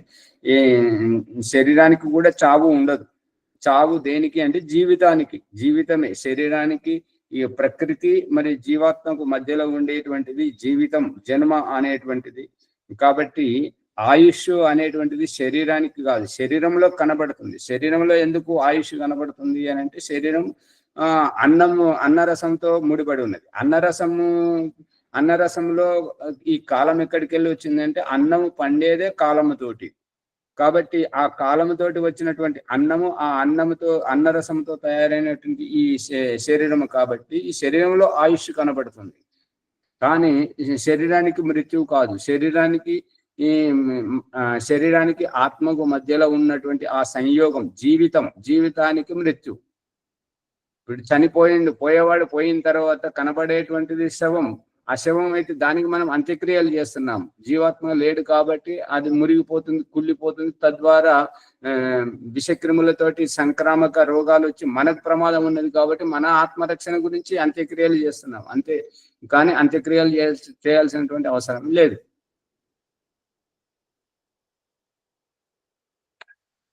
ఇది బృహదారణ్యకోపనిషది 3వ అధ్యాయేన బ్రాహ్మణం. ఈ రకంగా బృహదారణ్యకోపనిషత్తులో 3వ అధ్యాయము 9వ బ్రాహ్మణం, ఈ 3వ అధ్యాయం సమాప్తమైంది. 4వ అధ్యాయం ప్రారంభమవుతుంది. అథ ప్రథమం బ్రాహ్మణం, 4వ అధ్యాయంలో ప్రథమ బ్రాహ్మణం. ఈ సందర్భంలో ఏదైనా ప్రశ్నలు ఉంటే అడగండి, ఎందుకంటే సమయం ఉన్నది 10 నిమిషాలు కాబట్టి. మళ్ళీ ఇదే విషయాన్ని లేవనెత్తడం, వెనుకకు రావడం కావద్దు, ఎందుకంటే చాలా సమయం పోయింది 3వ అధ్యాయంలోనే. ఓ మాచారి, అండి, ఇప్పుడు ప్రకరణ లోపల యేసుక్రీస్తు చనిపోయిన వాళ్ళని బతికిస్తుడు అనేది అబద్ధమా, లేకపోతే యేసుక్రీస్తు 3 రోజుల తర్వాత బతికొచ్చాడు అనేది అబద్ధమా? అది 3 రోజులు అన్నది ఏంటంటే, ఈ యోగ సిద్ధుల ప్రకరణములో అది ప్రవేశం చేయడం, ఇంకొక శరీరంలోకి వెళ్ళి అక్కడ సాధన చేసుకోవడం, రావడం, అంతవరకు అది సిద్ధిస్తుంటది. కానీ చనిపోయినటువంటి పరిభాష, చనిపోవడం అనేటువంటి పరిభాష యేసు ప్రభువుకు గాని, మనకు గాని, ఈ పశుపక్షికి గాని, క్రిమి కీటకాలకు గాని అన్నింటికి ఒకటే. చనిపోయేటువంటి ప్రక్రియ అందరికీ ఒకటే. మరి ఆ రకంగా యేసు ప్రభువు చనిపోయిన తర్వాత లేసొచ్చాడు అనేటువంటిది ఇది అసంబద్ధమైనటువంటిది. కాబట్టి ఈ చనిపోవడం కాదు అక్కడ జరిగినటువంటిది. ఈ పరకాయ ప్రవేశంతో ఈ శరీరాన్ని విడిచిపెట్టి, ఎందుకంటే అక్కడ యేసు ప్రభు కాపలాగా ఉంచుతాడు అన్నట్టుగా వాళ్ళను, నేను 3 రోజుల తర్వాత తిరిగి వస్తాను అని చెప్పేసి, మీరు బైబిల్ తీసి చదవండి. నేను 3 రోజుల తర్వాత తిరిగి వస్తాను, మీరు ఈ శరీరాన్ని కనిపెడుతూ ఉండండి జాగ్రత్తగా అని చెప్పేసి చెప్పిపోతుంటాడు. శంకరాచార్య గారు కూడా అదే చెప్తుంటాడు, నేను ఒక మండలం రోజుల్లో తిరిగి వస్తుంటాను, అప్పటి వరకు అష్టామలక రుద్రజడ తైలములతో దీన్ని సంరక్షిస్తూ ఉండండి అని చెప్పేసి చెప్పిపోతుంటాడు. ఇక్కడ వీళ్ళకి సంరక్షణ చేస్తూ చెప్పిపోయినటువంటి శంకరాచార్యుడు అక్కడ యోగ సాధనతోటి మళ్ళీ ఈ శరీరంలోకి వచ్చి ఈ శరీరాన్ని చావకుండా ఉండడానికి శరీరాన్ని చేస్తూ ఉన్నటువంటిది శంకరాచార్యుడిగా స్పష్టంగా చూపిస్తున్నాడు, అక్కడ చెప్తున్నాడు. కానీ యేసు ప్రభు దాంట్లో ఇటువంటి ప్రక్రియ ఏది లేదు. లేనందువల్ల ఏంటంటే మరి ఈ శరీరం కుళ్ళిపోదు ఎందుకు? 3 రోజుల వరకు శరీరం వాసన పట్టలేదు ఎందుకు? కుళ్ళిపోలేదు ఎందుకు? అక్కడ ఫ్రిడ్జ్ లో ఎవరు పెట్టారు? ఫ్రిడ్జ్ అటువంటిది లేదు కదా. అక్కడ సంరక్షణ చేసే వాళ్ళకైతే ఏది తెలియదు. వాళ్ళు అత్యంత భక్తిపూర్వకంగా ఉన్నారు. యేసు ప్రభు అంటే చాలా భక్తిపూర్వకంగా ఉన్నటువంటి వారు. వాళ్ళు భక్తితోటి కాపాడుతున్నారు. కుక్కలు కానీ ఇంకేదైనా వచ్చి శరీరాన్ని మీద దాడి చేయకుండా వాళ్ళు కాపాడుతూ ఉన్నారు. కానీ శరీరం కుళ్ళిపోకపోవడానికి మళ్ళీ 3 రోజుల తర్వాత ఏ రకంగా అయితే 3 రోజులకు ముందు ఉండేవాడో అదే 3 రోజుల తర్వాత కూడా అదే రకంగా లేచి ముక్కుతో శ్వాస తీసుకోవడం, కళ్ళతో చూడడం, చేతులతో పని చేయడం, నోటితో మాట్లాడడం, అన్ని పనులు చేస్తున్నాడు కదా. అంటే శరీరం చచ్చిపోలేదు. ఇదే ఇక్కడ ఉన్నటువంటి నిదర్శనం. అక్కడ అది యోగ సాధనలో ఉన్నటువంటి విషయం. కానీ వీళ్ళు చనిపోయారని మనల్ని నమ్మిస్తున్నటువంటిది ఇది నితాంత అజ్ఞానము. ఇంతే సందేశం. అంతేగాని యేసు ప్రభు చనిపోయిందని అన్నదానికి ప్రమాణం ఏంటి? చనిపోతే మరి ఎలా తిరిగి వస్తున్నాడు? శరీరం ఎలా జీవించి ఉన్నది? మళ్ళీ చనిపోయింది అన్నది సరే, ఆ మాట నమ్మాం. చనిపోయింది అని అన్నప్పుడు చనిపోయినటువంటి పరిభాష ఇప్పుడు ఎవరైతే చనిపోతున్నారో, చంపబడుతున్నారో ఆ శరీరానికి ఈ యేసు ప్రభు చనిపోయిన దానికి ఏమైనా వ్యత్యాసం ఉందా? మరి ఈ ఎవరైతే ఈ వీళ్ళు హత్య చేస్తున్నటువంటి వారికి కానీ, ఇంకా ఎవరైతే ధనవంతులు ఎవరైతే ఉన్నారో, ఈ టాటా, బిర్లా, అంబానీ లాంటి వాళ్ళ ఆత్మీయులు చనిపోతే డబ్బులతోటి బ్రతికించుకునేటువంటి సామర్థ్యం ఉన్నట్టయితే వాళ్ళని ఎందుకు బ్రతికించుకోలేకపోతున్నారు? తల్లి అంటే ప్రేమ లేదా? పిల్లలంటే ప్రేమ లేదా? వాళ్ళు చనిపోయిన వాళ్ళని ఎందుకు వదిలేస్తున్నారు? ఇప్పుడు టెక్నాలజీ పెరుగుతూ ఉంది కదా. ఇప్పుడు ఇక్కడుండి చంద్రమండలంలో పాడైపోయినటువంటి చంద్రయాన్ను వాళ్ళు రిపేర్ చేస్తూ ఉన్నారు. మరి ఎక్కడో ఉన్న మనం కూర్చుని ఒకరికొకరు ఎదురెదురు కూర్చున్నట్టుగా మనం మాట్లాడుకునేంత టెక్నాలజీ పెరిగింది. ఆ రకంగా ఈ చనిపోయిన వాళ్ళు బ్రతికుండేది విద్య ఉన్నప్పుడు, అది సంభవం అయినప్పుడు, ఇప్పుడు ఎన్నో కోర్టు కేసులలో ఇప్పుడు ఆత్మహత్య ఎందుకు చేసుకుంటున్నారు? ఎవరిని వీళ్ళు బలాత్కారం చేసి ఎందుకు చంపబడుతున్నారు? వాళ్ళని బ్రతికిస్తే రహస్యం అంతా తెలుస్తుంది కదా. ఎవరు చంపారో, ఎందుకు చంపారో అనేది అంత కేసు అంతా పటాపంచలైపోతుంది కదా. అందుకని సాయిబాబా కూడా భక్తులుగా ఉంచుతారు స్వామి ఆచార్య. సాయిబాబా జీవితంలో కూడా అదే ఉన్నది. ఇదంతా యోగ సాధనకు సంబంధించినటువంటిది. ఇది ఆషామాషి తమాషా కాదు, మనం వినుకొని వదిలేసేటువంటిది కాదు. దీన్ని లోతుగా ఆలోచించాల్సినటువంటిది, దీని మీద పరిశోధన జరగాల్సినటువంటిది. వీళ్ళు ఎవరైతే క్రైస్తవులు వాళ్ళు నమ్మిస్తున్నారో మా యేసు ప్రభు ఇట్లా చనిపోయి తిరిగి వచ్చాడు, చనిపోయిన వాళ్ళని బ్రతికిస్తున్నారు, అది అసంభవము. అందుకని ఈ అసంభవము, అజ్ఞాన యుక్తమైనటువంటి ఈ విషయాలను నమ్మద్దు. ఎవరైనా ప్రయోగాత్మకంగా చేసి చూపిస్తే అప్పుడు నమ్మాలి. వాళ్ళు చేయాలి, మన చేత చేయించాలి. అప్పుడు కానీ ఆ రహస్యం బయటపడుతుంటది. అర్థమవుతుందా ముని గారు? అమ్మా, అంటే పరకాయ ప్రవేశం చేసి సిద్ధులను పొందుతున్నట్టు ఆచార్య. పరకాయ ప్రవేశం చేసి సిద్ధులను పొందుతున్నట్ట? అలా చేస్తే సిద్ధులను ఇక్కడ ఆత్మలే సిద్ధులను పొందుతున్నట్టుగా ఇది సిద్ధులకు అంతర్గతంగా వస్తుంటది. కానీ ఇది ప్రయత్నపూర్వకంగా చేసి సిద్ధులను పొందుతున్నట్టుగా, యోగ విద్యను, నైపుణ్యతను పొందుతున్నట్టుగా. ఒక మాట, పరకాయ ప్రవేశం ద్వారా ఈ శరీరంలో ఉన్నటువంటి జీవాత్మ బయట ప్రపంచాన్ని తెలియకుండా అంతర్రహస్యంగా ఎవరికి కనబడకుండా అంతర్రహస్యంగా వేరే శరీరంలో ప్రవేశించి అక్కడ క్రియలు చేసి మళ్ళీ వస్తుంది అని మనకు ఇక్కడ యథార్థం తెలుస్తున్నది. అంతే. ఎందుకు తెలుస్తున్నది అంటే ఋషులు అబద్ధం చెప్పరు, ఋషులు మోసం చేయరు. పతంజలి ఋషి చెప్తున్నాడు పరకాయ ప్రవేశం ఉన్నది. తర్వాత లోతుగా ఎవరైతే విద్యను అభ్యాసం చేస్తారో వాళ్ళకి మాత్రం అర్థమవుతుంది. ఋషి దయానందుడు కూడా ఆచార్యగా చెప్తున్నారు కదా, దయానందుడు కూడా అధ్యాత్మంలోనికి వెళ్ళిపోయి శరీరం మళ్ళీ వచ్చిండని. కాబట్టి విద్యలో అగ్రగణ్యులు అంటే మరి కొన్ని సిద్ధులు ఎట్లున్నాయంటే అక్కడ ఉంటాడు, క్షణంలో మాయమైతే ఎవరు కనబడాడు, ఆయన మనిషి ఉంటాడు, కనబడకుండా ఉంటాడు. ఒకటి. రెండవది, నీళ్ళ మీద నడిచిపోతాడు, మనం చూపిస్తున్నారు ఎట్లా నడుస్తున్నాడు ఆయన, అది కూడా విద్య. తర్వాత మహాభారత యుద్ధంలో జలసమ్మన విద్య అని ఒకటి ఉన్నది. నీటి లోపలే దుర్యోధనుడు ఒక కొలంలో కూర్చొని బయట కనబడకుండా అక్కడ ప్రాణాన్ని రక్షించుకుంటూ విద్య చేస్తాడు. ఆ విద్యలు ఉన్నాయి, ఇవన్నీ కూడా సిద్ధుల కిందకే వస్తాయి. ఓ మంచి షిర్డీ సాయిబాబా గురించి కూడా అలాగే ఉందా చదివి మహిమలు చేసినట్టు అలా? ఇవి మహిమల కిందకు రావు. యోగ విద్య తాను స్వయంగా చేస్తున్నాడు. మహిమ అంటే ఏంటంటే ఎదుటి మహిమ ఎక్కడ ఉంటది అని అంటే ఎదుటి వారిని మోసగించడానికి, నమ్మించడానికి చేసేటువంటి ఇదంతా కనికట్టు. ఇవి నమ్మవలసినటువంటి, ఇది మోసం. ఇంద్రజాలం అనేది అదంతా మోసం. వేరు, సాధన వేరు కదా ఆచార్యది. యోగ సాధనలో సాధించటం, మహిమ అంటే ఎదుటి వారిని భ్రమ పెట్టడం. అంతే. ఆ భ్రమ పెట్టేది ఏదైనా కూడా అవిద్యయే. అది అమాయకత్వం ఉన్నంతసేపే సాగుతుంటది. అదే మనం ఇప్పుడు ప్రశ్నిస్తూ వాళ్ళని నిలదీశామనుకోండి, ఇదంతా పటాపంచలైపోతుంటది. ఆ వ్యక్తికి మళ్ళీ మనం ముందుకు రాడు. ఓ ఆచార్య, 40 సంవత్సరాల కింద సాధన సురుడు అని ఒకరు ఉంటారు ఆచార్య.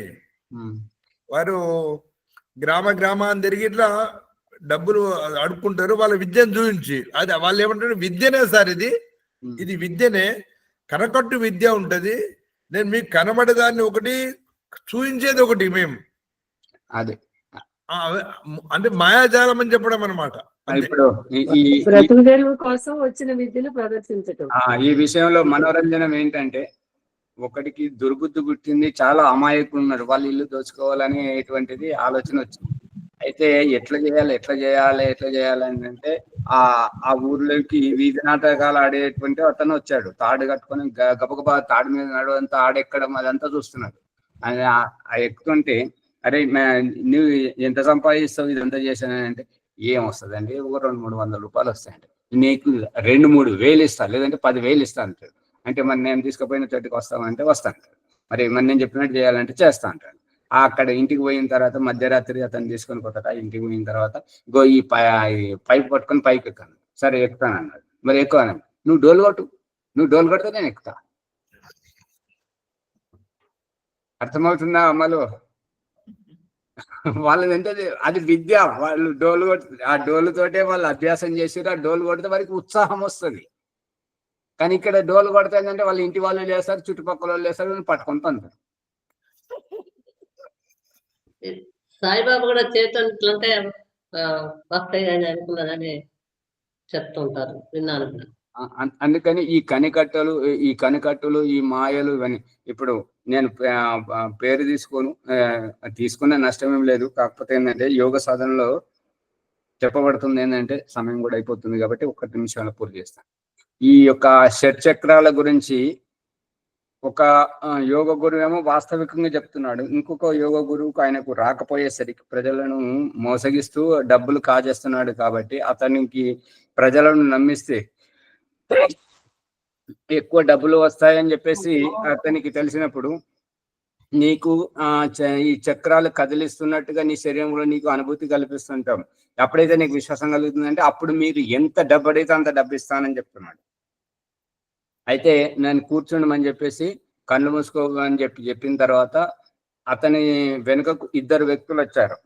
ఒక వ్యక్తి ఏం చేస్తున్నాడు అని అంటే, మోంబత్తి తీసుకొని కూర్చున్నటువంటి ఈ నడుము వెన్నుపూస నుంచి ఈ మస్తిష్కం వైపుకు ఒక మోంబత్తిని ఇట్లా జరుపుతూ ఉన్నాడు. నీకు సెగ పుట్టిందా, వస్తుందా, పైకి పోతుందా అని ఆయన అంటున్నాడు.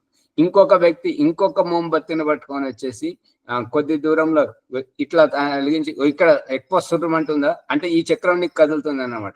మళ్ళీ వెనక తీస్తారు దాన్ని, మళ్ళీ కొంచెం పైకి జరిపి ఇగో ఇక్కడ చూడు, ఇక్కడ ఈ చక్రం కదులుతుందా అని చెప్పేసి ఇది మోసం చేస్తున్నారు.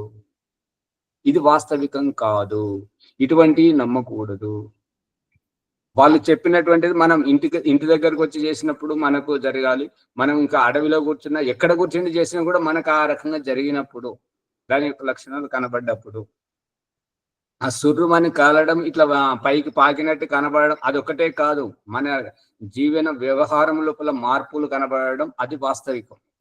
ఇంద్రియ ఈ చక్రాలు అని అంటే అక్కడ నాడులను కదిలించడం, నాడులు పైకి పోవడం, అదేది జరగదు. ఈ మన ఇంద్రియాలు ఏవైతే ఉన్నాయో అవి శిథిలం అయిపోవాలి. ఇంద్రియాల యొక్క సామర్థ్యం, మనం ఇంద్రియాలను జయించాలి, ఇంద్రజీతులం అవ్వాలి. ఇంద్రియాలను జయించినప్పుడే మోక్షానికి అధికారులం అవుతుంటాము అనేటువంటిది ఈ ప్రకరణలో సారాంశం. సమయం అయిపోయింది కాబట్టి ఆచార్య ఓంప్రకాష్ గారు ధన్యవాదములు. మనము ఇంకా బృహదారణ్యక లోతుగా అర్థం చేసుకోవడానికి కొరకు పరకాయ ప్రవేశం అనే ఒక విద్య యథార్థమా, వైదికమా, అవైదికమా అనేటువంటి దాదాపుగా 3 రోజులకోలే ఈ విధంగా మనం చర్చలు చేస్తున్నాము. మన కళ్ళకు కనబడే కొన్ని సత్యాలను చూస్తేనేమో అవైదికం అనిపిస్తుంది, ఋషుల మాటను చూస్తేనేమో వైదికం అనిపిస్తుంది. కాబట్టి ఆ విధంగా ఎవరైతే విజ్ఞానం అనేటువంటి విజ్ఞాన శాస్త్రం ఉన్నది, విజ్ఞానము, జ్ఞానము, విజ్ఞానము, విజ్ఞాన శాస్త్రం తప్పు కాదు కదా, సైన్స్ తప్పు కాదు కదా, సైన్స్ మన కళ్ళకు చూపిస్తున్నది కదా. ఆ విధంగా కళ్ళకు చూపించే రహస్యం ఒకటి, కళ్ళకు కనబడకుండా ఉన్న రహస్యం ఒకటి, రెండింటిని తెలుసుకోవాలి. ఎవరైతే రెండింటిని తెలుసుకుంటారో సత్యాన్ని పట్టుకుంటారు. అదే ఇక్కడ మనం చూస్తున్నటువంటిది. ఆ విధంగా మనము ఆచార్య ఓంప్రకాష్ వారు బృహదారణ్యక జ్ఞానాన్ని పంచుతున్నారు. వారికి ధన్యవాదములు. ఈ ఎపిసోడ్ని లైక్ చేయండి, షేర్ చేయండి, సబ్స్క్రైబ్ చేయండి, పక్కన ఉన్న గంట సింబల్ని గట్టిగా నొక్కండి, 1-2 సార్లు వినాలా. ముని గారు, ఇక్కడ చిన్నది రహస్యం ఏం జరుగుతుంది అని అంటే, వాళ్ళు చూపిస్తున్నారు, వీళ్ళు చేస్తున్నారు, వాళ్ళు చేస్తే మనకు అబద్ధం అనిపిస్తుంది, కానీ ఋషులు చెప్తే మనకు నిజం అనిపిస్తుంది అనేటువంటి ఋషుల పట్ల మనకున్నటువంటి శ్రద్ధను కనబరుస్తున్నాము. కానీ మనం ఆచరించినప్పుడు మన జీవితంలో అది నిజమైతే అది నిజం. అది ఈ రకంగా చెప్పాలి. ఇప్పుడు ఏంటంటే మనం ఆచరిస్తే మన జీవితంలో మనం చేయగలగాలి, మనలో ప్రభావం కనబడాలి, అప్పుడే అది నిజం.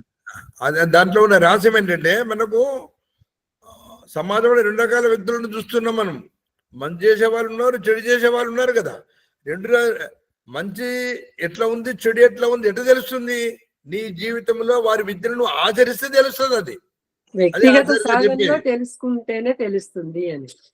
వ్యక్తిగత సాధన ఎవరైనా విద్యను నేర్చుకొని జీవితంలో ఆచరిస్తేనే దాని విలువ తెలుస్తుంది, దాని యథార్థం తెలుస్తుంది అనేటువంటి ఆచార్య గారి యథార్థం బోధ చేస్తున్నారు. ఋషుల విద్య ఉన్నది.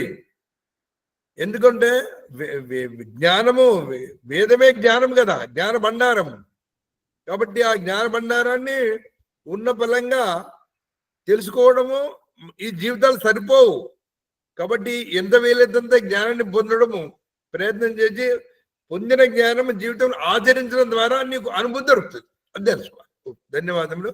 ఇప్పుడు ఈరోజు వైదిక సంధ్యోపాసన పుష్పమ్మ గారు చేపించాలని ప్రార్థన.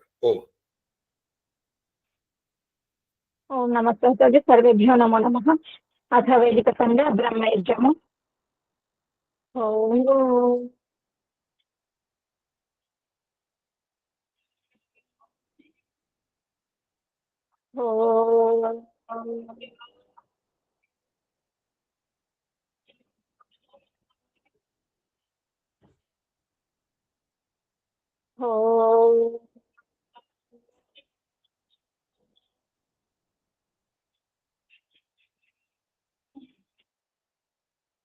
పుట్టబోయే శిశువు ఆత్మభావన భగవంతుని ప్రార్థిస్తుంది ఏమనగా, ఓం అమృతోపస్వరణమసి స్వాహ.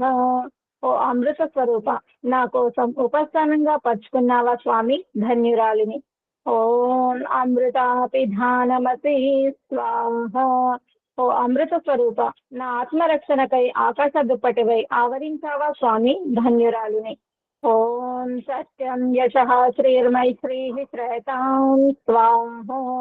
ఓ పరమేశ్వర, సత్యం, యశస్సు, ధనైశ్వర్యాలు మరియు బుద్ధి నన్ను ఆశ్రయించి నాలో ఉండునుగాక. గర్భంలో ఊపిరితో పాటు శిశువు యొక్క ఆకలి దప్పికలు అమ్మ చూసుకునేలా చేశావు స్వామి. ఇప్పుడు గర్భం నుండి బయటకు వచ్చాక అమ్మతో కలిసిన ఆ పేగు బంధాన్ని సైతం తెంచనైనందున. శిశు అభ్యర్థన. ఆచమన మంత్రం. ఓం శన్నో దేవీరభిష్టయా ఆపో భవంతు పీతయే శంయోరభిస్రవంతు నః. ఓ దివ్య స్వరూప, ఇష్టపూర్వకంగా సేవించే యోగ్య జలస్రావములను నాకు అందుబాటులో స్రవింపజేయము స్వామి. ఈశ్వరువాచ. తథాస్తు. అదిగో అమ్మ దగ్గరికి వెళ్ళి కమ్మని స్తన్యపానం చేయుము. జీవాత్మ ప్రార్థన. ఓ పరమేశ్వర, నాకు తల్లిదండ్రి మరియు ఆత్మీయుల సాన్నిధ్యపు పునర్జన్మను ప్రసాదించుము స్వామి. ఈశ్వరువాచ. తథాస్తు. స్వర్గ సుఖాన్ని ఏవగించి అసంతృప్తితో పోతున్నావు. ఆ జరామరణ అసంతృప్తి దుఃఖ జన్మలలో ఒంటరిగా ఉండలేవు. కాబట్టి ఇంద్రియాల కాలక్షేపం నీకు ఊరట కల్పించునుగాక. ఇంద్రియ స్పర్శ మంత్రములు. అక్రియ ధ్యానం.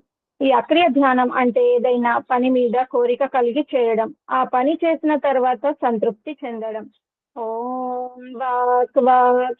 ఏదైనా మాట్లాడాలి, చెప్పాలని మాట్లాడే వరకు, చెప్పే వరకు అసంతృప్తి. మాట్లాడిన తర్వాత, చెప్పిన తర్వాత ఒక సంతృప్తికర ప్రశాంతత.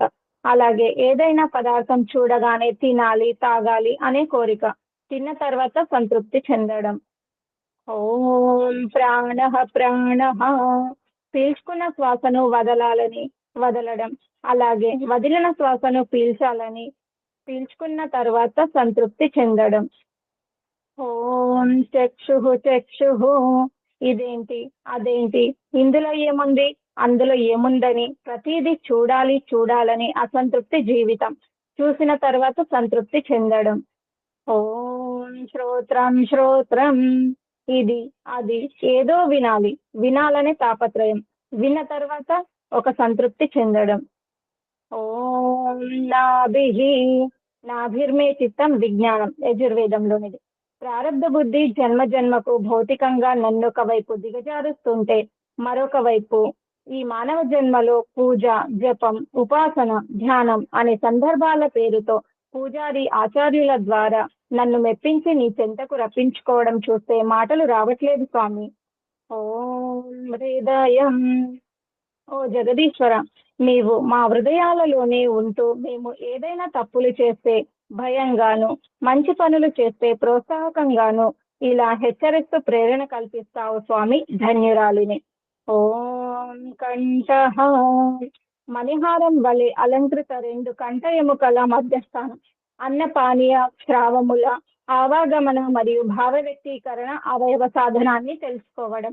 ఓం శిరః. ప్రారబ్ధాన్ని తెలుసుకొని ప్రారబ్ధ శుద్ధి కొరకు ప్రయత్నం చేయడం. ఓం బాహుభ్యాం యశోబలం. బాహుభుజములు బలవర్తకంగా ఉండునుగాక. ఓం కరతల కర పృష్ఠే. హస్తౌమే కర్మ వీర్యం. యజుర్వేదంలోనిది. అంటే నా చేతుల్లోనే నా కర్మల పురుషార్థం నిహితమై ఉందని తెలుసుకోవడం. అందుకే అందరితో స్నేహపూర్వకంగా ఉంటూ ఉపకారం చేయడం. మార్జన మంత్రములు. ఆత్మ సాక్షాత్కార ప్రకరణం. జీవాత్మ ప్రార్థన. ఓం భూః. ఓ ప్రాణ ప్రదాత అని జీవుడు పరమాత్మని ప్రాధేయపడడం. ఈశ్వరుని సందేశం. పునాతు శిరసి. దుఃఖదాయక ప్రారబ్ధం అనే నీ పూర్వజన్మ కర్మ ఫలాన్ని పవిత్రం, పునీతం చేసుకోమని భగవంతుడు ఆదేశిస్తాడు. జీవాత్మ ప్రార్థన. ఓం భువః. ఓ దుఃఖ వినాశక. ఈశ్వర సందేశం.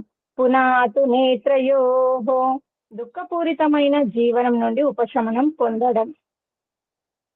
జీవాత్మ. ఓ జీవాత్మ, అసంతృప్తియే నీ దుఃఖానికి మూల కారణం. కాబట్టి ఈ రెండింటి మధ్య తటస్థ సంతృప్తితో సాక్షిభూతంగా ఉండుము అని పరమాత్ముడు ఆదేశిస్తాడు. జీవాత్మ ప్రార్థన. ఓం స్వహ. ఓ స్వయం సుఖ స్వరూప. ఈశ్వర సందేశం. పునాతు కంఠే. కంఠకూపే క్షిప్తిపాస నివృత్తి. యోగ దర్శనంలోనిది. అంటే కంఠంలోని గుంత కదలికలపై ప్రత్యేక ధ్యాస పెట్టి నీ ఆకలి దప్పికల పట్ల అసంతృప్తిని తగ్గించి జయించు. ఆ ఆకలి దప్పికల నివృత్తి సంతృప్తికర స్వయం సుఖానందమే నీ జీవన్ముక్తి మోక్షావస్థకు సోపానం. జీవాత్మ ప్రార్థన. ఓం మహః. ఓ మహిమాన్విత మాయా స్వరూప ఈశ్వర సందేశం. పునాతు హృదయే. ఆధ్యాత్మ పురోగతికై దైవం పట్ల నీ భ్రమను నివృత్తి చేసుకోవాలి. తద్వారా యోగ సాధనలో సక్రియమై ధ్యానము ప్రతిఫలించి నీ హృదయ స్థానంలోని ఈశ్వరానుభూతిని పొందుతావు.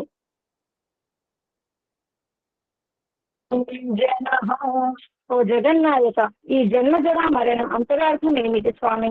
ఈశ్వరవాచ. పునాతు నాభ్యాం. నాభి చక్రే కాయ వ్యూహ జ్ఞానం. యోగ దర్శనంలోనిది. అంటే నాభి చక్రంలో సంయమనంతో ఈ తిని త్రాగి విసర్జించడం ఏమిటి అని విచారిస్తే మన శారీరక జన్మల అంతరార్థం బోధపడుతుంది. నాభిర్మే చిత్తం విజ్ఞానం. యజుర్వేదంలోనిది. అనేక విధాలుగా స్మరించుకునే వ్యావహారిక జ్ఞాన విజ్ఞానం దేహం మధ్యలో ఉన్నది. జీవాత్మ ప్రార్థన. ఓం తపః. ఓ పరాత్పర, ఈ తపస్సు అర్థార్థం ఏమిటి స్వామి? ఈశ్వర సందేశం. పునాతు పాదయోః. ఓ జీవాత్మ, నీ జన్మ జరా మరణ దుఃఖదాయక స్థితి నుంచి నిన్ను నీవు ఉద్ధరించుకో. అంటే దేహం లోపలి ఇడా పింగళ అనే 2 నాడుల శ్వాస ప్రశ్వాసలతో జీవాత్మను క్రింది నుంచి పైకి లేచిన అవగాహనను కల్పించడం. సందేహ నివృత్తి. సందేహం. పాదయోహో అంటే పాదముల వద్దన నివృత్తి కాదు. జంగాభ్యాం పద్భ్యాం ధర్మో అస్మి విసిరాజ ప్రతిష్ఠిత. యజుర్వేదంలోనిది. అంటే పాద తొంటెముకల మధ్యలో నేను అనే దేహి జీవాత్మను ఉన్నాను కాబట్టి నన్ను ఊర్ధ్వ స్థాయికి రమ్మంటున్నాడు పరమాత్ముడు అనే రహస్యాన్ని తెలుసుకొని జీవితంలో ముందుకు అడుగులు వేయడం. జీవాత్మ ప్రార్థన. ఓం సత్యం. ఓ అవినాశి అయిన సత్య స్వరూప ఈశ్వరవాచ. పునాతు పునఃశిరసి. ఓ జీవాత్మ, పవిత్ర భావనతో మరోసారి మళ్ళీ శిరస్సు యందు అనుభవంతో తెలుసుకుంటే ధన్యము అవుతావు. జీవాత్మ ప్రార్థన. ఓ సర్వవ్యాపక. ఓ సర్వవ్యాపక ఈశ్వర సందేశం. పునాతు సర్వత్ర. ఈ సంకుచిత శారీరక పింజరం నుంచి అధిగమించి ఆకాశం వలె అంతటా వ్యాపించి ఉన్న ఈశ్వరానుభూతిని పొందుతావు. అష్టచక్రముల ప్రమాణం. అష్టచక్ర నవద్వార దేవానం పూరయోధ్య. తస్యాం హిరణ్యే కోశే స్వర్గో జ్యోతిషావృతః. అథర్వణ వేదంలోనిది. అంటే 8 చక్రాలు 9 రంధ్రాలు ఇంద్రియాల అయోధ్య అంటే యుద్ధం చేయదగని పురము ఉన్నది. అందులో స్వర్గమని స్వర్ణమయ ఆవాసం ప్రకాశ జ్యోతితో ఆవరించి ఉంది. 7 అంతస్తుల అంతర్యాత్ర. ప్రాణాయామ మంత్రములు. ఓం భూహు. ప్రాణధారణ జీవం పోసుకోవడం. ఓం భువః. త్యాగభావంతో దుఃఖ విముక్తి పొందటం. ఓం స్వః. అనాసక్త ఆత్మ సుఖ స్వరూపావస్థ. ఓం మహః. పరధ్యాన తన్మయత్వ పరమాత్మ భావం. ఓం జనః. అమృతస్య నాభి. ప్రసవంలో శిశువు తెచ్చుకున్న పేగుబంధం వలె ఆ పరమాత్మతో ఈ ఆధ్యాత్మిక సాధక జీవాత్మకు గల అవినాభావ సంబంధమని ఈ నాభి యొక్క అభిప్రాయం. ఓం తపః. దేహం క్రింది వైపు నుండి కనబడని ఆత్మను పైకి పొగను వ్యావహారికంగా చూపడం. ఓం సత్యం. సత్యం జ్ఞానం అనంతం బ్రహ్మ. తైత్తిరీయోపనిషత్తు. జ్ఞానం సత్యం, బ్రహ్మ అనంతం. శరీర రహిత ముక్త జీవాత్మ బ్రహ్మలో ఉంటుంది. ఆ ముక్తాత్మకు ప్రాపంచిక సుఖ దుఃఖముల స్పర్శ సంపర్క అభావంలో ఆనందమగ్నమై ఉండును. ఈ విధంగా శుద్ధ మనస్సుతో పాటు పంచేంద్రియాలు ప్రాణం జీవితంతో ఉంటాయి. మరియు బుద్ధి అంటే ప్రారబ్ధం పరిష్కరింపబడిన ఆత్మ నిర్మలము స్థిరచితముతో ఉంటుంది. దీనినే పరమగతి అనగా మోక్షం అందరు. ఇది మొదటి ప్రకరణం. ఈ మొదటి ప్రకరణంలో సఫలం చెందిన వారు మోక్షాన్ని పొందుతారు. సఫలం కాని వారు ఈసారి ఎలాగైనా సఫలం కావాలని దృఢ సంకల్పించుటకే ఈ అఘమర్షణం అంత ప్రకరణం. అఘమర్షణం అంటే సృష్టికర్త పరమాత్మ సర్వవ్యాపకుడు, న్యాయకారి, సర్వత్రా సర్వదా జీవులందరి కర్మములను ప్రత్యక్షంగా చూస్తున్నాడని పాపము వైపు ఆత్మ మరియు మనస్సును ఎన్నటికి పోనీయకూడదని, అంతేగాక ఎప్పుడు ధర్మయుక్త కర్మములను చేస్తూ ఉండడం. అథ అంగవర్చన మంత్రములు. ఓం మృతం చ సత్యం చాభిర్ధాత పశోధ్యజాయత తతో రాత్రజాయత తతః సముద్రో అర్ణవః సముద్రాదర్ణవాదధి సంవత్సరో అజాయత అహోరాత్రాణి విదధద్విశ్వస్య మిషతో వసి సూర్యాచంద్రమసౌద్ధాత యథా పూర్వమకల్పయత్ దివం చ పృథివీం చాంతరిక్షమథో స్వః. ఓం శన్నో దేవీరభిష్టయా ఆపో భవంతు పీతయే శంయోరభిస్రవంతు నః. అత మనసా పరిక్రమ మంత్రములు. నలువైపులా ఉండి పరమాత్ముడు మనల్ని ఏ విధంగా రక్షిస్తున్నాడో తెలుసుకోవడమే ఈ మనసా పరిక్రమ యొక్క అర్థము. ఓం ప్రాచీదిగగ్నిరధిపతితో రక్షితాదిత్యాయిషవః తేభ్యో నమోధిపతిభ్యో నమో రక్షితృభ్యో నమ ఇషుభ్యో నమ ఏభ్యో అస్తు యోస్మాన్ ద్వేష్టియం వయం ద్విష్మస్సంభోజంభే దద్మః. ఈ తూర్పు దిశలో అగ్ని రూపంలో అధిపతి వహించి కొడవలి వలె ఆదిత్య కిరణములతో అక్కున చేర్చుకుంటూ రక్షిస్తున్నావు స్వామి. దక్షిణ దిశలో ఓం దక్షిణాదిగేంద్రోధిపతి స్థిరస్థిరాజీ రక్షితాపితరైషవః తేభ్యో నమోధిపతిభ్యో నమో రక్షితృభ్యో నమ ఇషుభ్యో నమ ఏభ్యో అస్తు యోస్మాన్ ద్వేష్టియం వయం ద్విష్మస్సంభోజంభే దద్మః. ఈ దక్షిణ దిశలో కూడా ఇంద్రుడి రూపంలో ఆధిపత్యాన్ని వహించి వంకర టింకర కుటీలంగా నడిచే వాటి నుంచి తల్లిదండ్రుల వలె కనిపెడుతూ రక్షిస్తున్నావు స్వామి. అత పడమర దిశలో ఓం ప్రతీచి దిగ్వరుణోధిపతి ప్రిదాకు రక్షితాన్యమిషవః తేభ్యో నమోధిపతిభ్యో నమో రక్షితృభ్యో నమ ఇషుభ్యో నమ ఏభ్యో అస్తు యోస్మాన్ ద్వేష్టియం వయం ద్విష్మస్సంభోజంభే దద్మః. ఈ పడమర దిశలో కూడా వరుణుడి రూపంలో ఆధిపత్యాన్ని వహించి ఆహార ధాన్యాలలో పొట్టతో పాకుతుండే పురుగులను ఆశ్రయింపజేసి ఈ అన్నము నిరాపద జీవనాధారమని తెలుపుతూ అన్నదాతగా రక్షిస్తున్నావు స్వామి. అతడు ఉత్తర దిశలో ఓం ఉదీచీరిక్సోమోధిపతి స్వజో రక్షితాశనిరిషవః తేభ్యో నమోధిపతిభ్యో నమో రక్షితృభ్యో నమ ఇషుభ్యో నమ ఏభ్యో అస్తు యోస్మాన్ ద్వేష్టియం వయం ద్విష్మస్సంభోజంభే దద్మః. ఈ ఉత్తర దిశలో కూడా సోమం రూపంలో ఆధిపత్యాన్ని వహించి స్వయం పుట్టుకొచ్చే క్రిమి కీటకాల పట్ల విద్యుత్ మెరుపుతో పంటలను సస్యశ్యామలం చేస్తూ రక్షిస్తున్నావు స్వామి. కింది దిశలో ఓం ధ్రువాదిగ్విష్ణురధిపతి కల్మాసగ్రీవో రక్షితా వీరుధైషవః తేభ్యో నమోధిపతిభ్యో నమో రక్షితృభ్యో నమ ఇషుభ్యో నమ ఏభ్యో అస్తు యోస్మాన్ ద్వేష్టియం వయం ద్విష్మస్సంభోజంభే దద్మః. ఈ క్రింది దిశలో కూడా విష్ణువు రూపంలో ఆధిపత్యాన్ని వహించి ఈ భూగర్భ విషవాయు కాలుష్యాన్ని వృక్షములతో నిర్వీర్యం గావిస్తూ రక్షిస్తున్నావు స్వామి. అత పై దిశలు ఓం ఊర్ధ్వాదిగృహస్పతిరధిపతి శ్వేత్రో రక్షితా వర్షమిషవః తేభ్యో నమోధిపతిభ్యో నమో రక్షితృభ్యో నమ ఇషుభ్యో నమ ఏభ్యో అస్తు యోస్మాన్ ద్వేష్టియం వయం ద్విష్మస్సంభోజంభే దద్మః. ఈ పై దిశలో కూడా బృహస్పతి రూపంలో ఆధిపత్యాన్ని వహించి ఆకాశం సముద్రం నుండి జలాన్ని ఆవిరి రూపంలో మేఘాలుగా మారి పంట పొలాలకు ఉపయోగపడేలా అమృత వర్షం కురిపిస్తున్నావు స్వామి. మరియు మా శరీరం పైన ఏదైనా వ్యాధి వచ్చినట్లయితే ఆ వర్షం నీటితో నయం చేసి రక్షిస్తున్నావు. ఇలా ఈ అన్ని దిశలలో ఎల్లవేళలా ఉంటూ మమ్మల్ని రక్షిస్తున్న హే పరమాత్మ నీకు కృతజ్ఞతాపూర్వక నమస్కారములు. అత ఉపస్థాన మంత్ర ప్రకరణం. పరమాత్మ ఉపస్థానం అంటే మనకు అత్యంత సమీపంలో పరమాత్మను ఉన్నాడని మనమందరము ఆ ఉత్తమ జ్యోతి స్వరూప పరమాత్మని తెలుసుకొని ప్రార్థించడం ఈ ఉపస్థాన మంత్రం యొక్క భావం.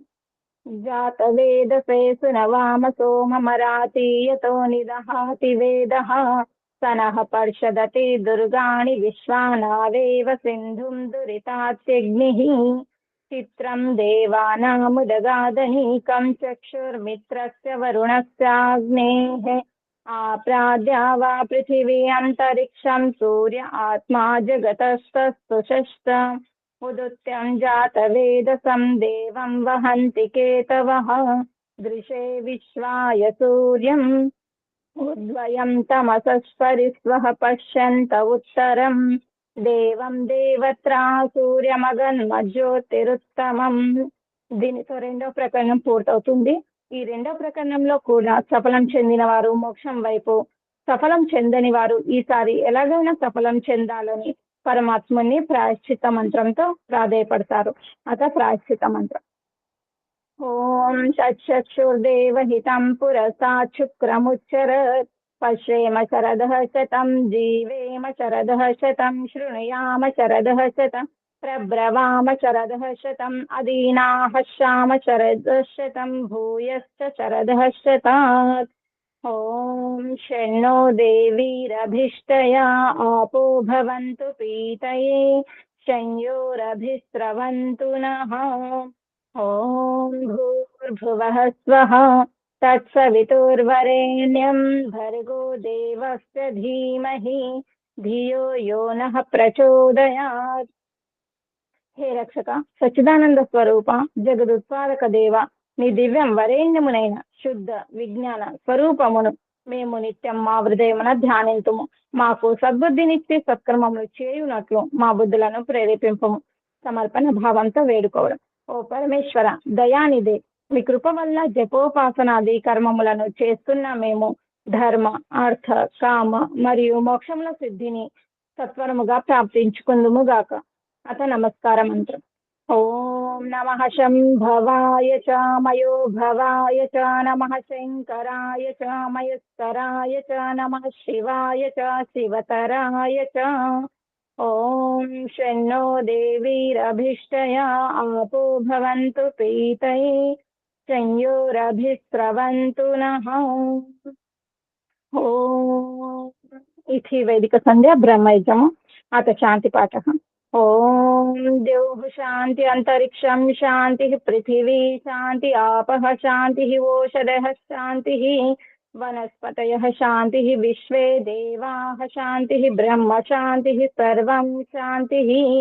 శాంతిరేవ శాంతి సామా శాంతిరేధి. ఓం శాంతి శాంతి శాంతి. ఓం నమస్తే ఆచార్య. సర్వేభ్యో నమో నమః. అందరు ఈ వీడియోని లైక్ చేసి షేర్ చేయండి, సబ్స్క్రైబ్ చేసుకోండి. ఏదైనా సందేహాలు ఉంటే కామెంట్ రూపంలో పంపించండి. ధన్యవాదాలు ఆచార్య. ఓం నమస్తే ఆచార్య.